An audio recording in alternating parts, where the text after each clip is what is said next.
আসসালামু আলাইকুম। আমার হাতে দেখছেন কিন্তু খুব সুন্দর কলা। এই কলা কিন্তু আমাদের শরীরের জন্য ব্যাপক পরিমাণ উপকার করে থাকে। আমাদের শরীরে ইনস্ট্যান্ট এনার্জি নিয়ে আসার জন্য কিন্তু এই কলার কোনো জুড়ি নেই।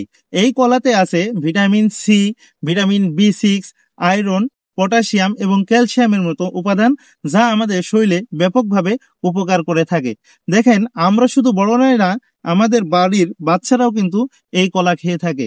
কিন্তু বাজার থেকে যখন আমরা এই কলাটা কিনে নিয়ে যাই, তখন আমাদের বুঝতে হবে এই কলাটা আসলে প্রাকৃতিকভাবে পাকানো না ক্ষতিকর কার্বাইড দিয়ে পাকানো।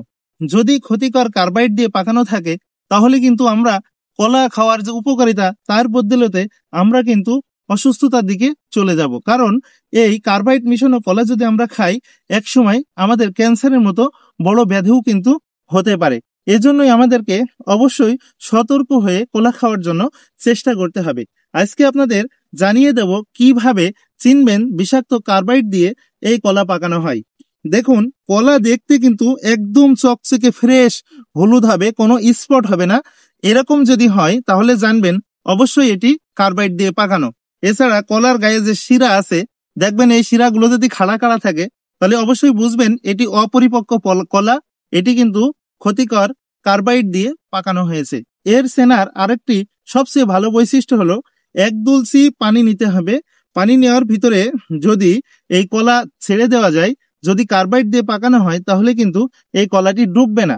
আর যদি প্রাকৃতিক ভাবে পাকানো হয়, তাহলে কিন্তু কলাটি আস্তে আস্তে ডুবে যাবে। এবং কার্বাইড দিয়ে পাকানো কলা দেখবেন গোড়ার দিকে পাকা, আগার দিকে কাঁচা।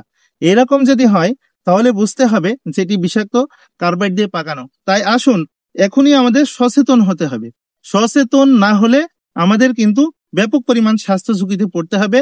তাই আসুন আমরা সকলেই বিষ মুক্ত কলা খাওয়ার জন্য চেষ্টা করি এবং নিজেকে সুস্বাস্থ্যের অধিকারী হিসেবে গড়ে তুলি।